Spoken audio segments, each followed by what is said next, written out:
No sé si él también tenga un tequila, yo supongo que sí.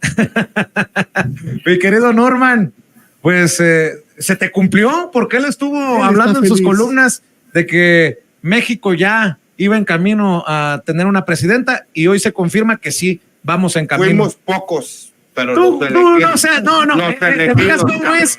los Te elegidos. acomodas. Ahí están las columnas, igual como Norman, que hablan por sí solas. Norman, buenas noches.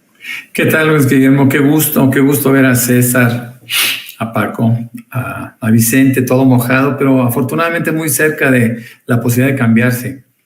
Pues miren, la verdad es que yo creo que se cumplieron exactamente como estaban las encuestas. No nos mintieron. Yo alguna vez hice alguna reflexión acerca de lo que había pasado en el Estado de México, donde no habían considerado la compra del voto y por eso habían hecho que se equivocaron tanto las encuestas. Yo ahora veo en ese contraste que era necesario hacer entre Claudia Sheinbaum, la líder absoluta de punta a punta, con Marcelo Ebrard.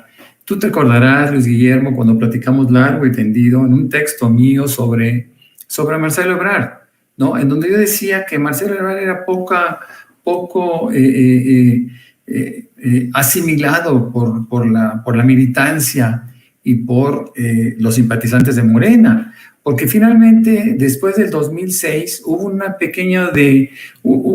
una especie como de salida, ¿no? De alejamiento de aquel candidato López Obrador, y Marcelo Ebrard es uno de ellos, ¿no? Es decir, él compite para la jefatura de gobierno, gana y a partir de ahí empieza un pequeño alejamiento. Una prueba de ello es que en 2013, Morena se forma en 2011 en una primera fase como asociación civil, la forma el presidente López Obrador, y es en 2014 cuando recibe su registro como partido político. Y en ese entonces Marcelo Ebrard estaba en el PRD. Se le invitó desde el 2013 a participar en Morena y dijo: yo jamás estaré en Morena, no me interesa. Claro, él no quería competir con quien después fuera el presidente López Obrador. Y en esa circunstancia vemos a un Marcelo Ebrard, un político profesional que busca específicamente dónde colocarse con ventaja. Después entendemos, en 2015 recibe una candidatura por Movimiento Ciudadano. Él sigue en el PRD hasta 2015 y en 2015 se cambia a Movimiento Ciudadano sin considerar a Morena y sin que también, es cierto, Morena en ese momento lo toman en cuenta. No le permiten competir, la razón es que tiene una denuncia penal y finalmente el mismo gobierno de Peña Nieto, que lo había denunciado, su procurador decide retirar los cargos.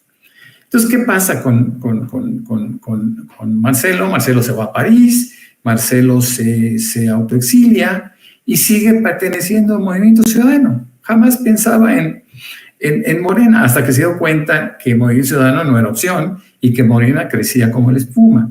Esto hace que se regrese, se reintegre, se reencuentre con el presidente y con el actual presidente y su generosidad y lo reciba, dándole la posición de canciller.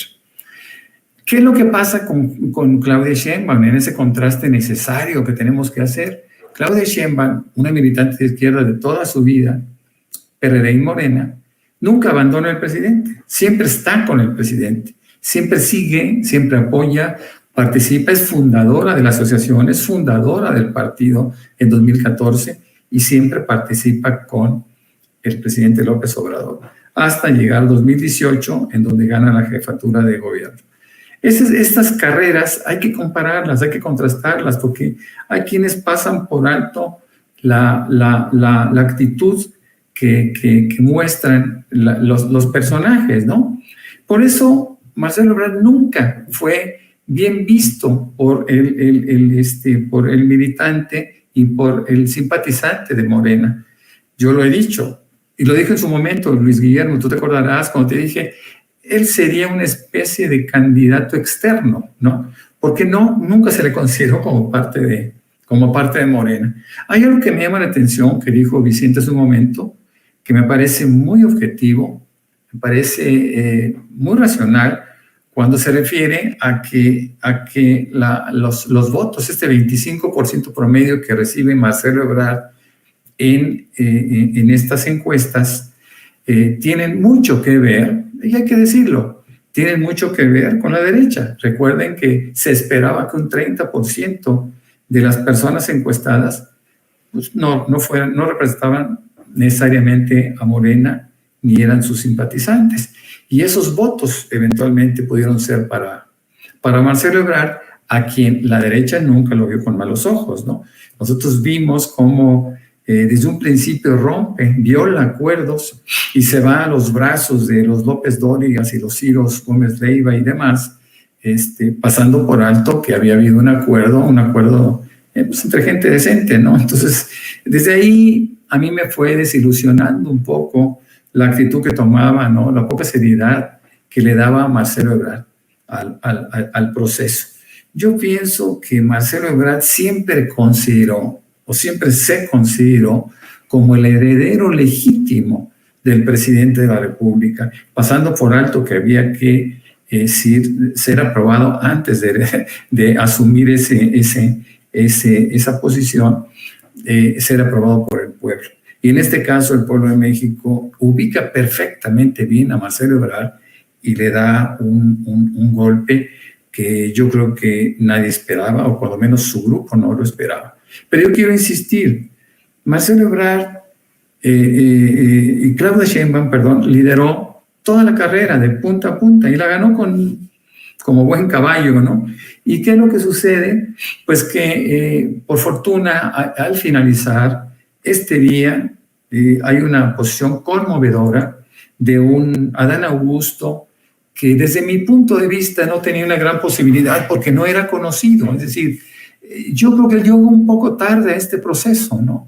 Y aun cuando tiene muchas virtudes que podríamos estar destacando, llega tarde. Ya había una carrera que habían iniciado Marcelo y Claudia. En el caso de Ricardo Monreal, por quien yo tengo un respeto muy particular en términos políticos, trabajamos juntos en alguna ocasión en Querétaro, él siendo el coordinador de la segunda circunscripción y yo siendo representante ante el Instituto Electoral de este estado.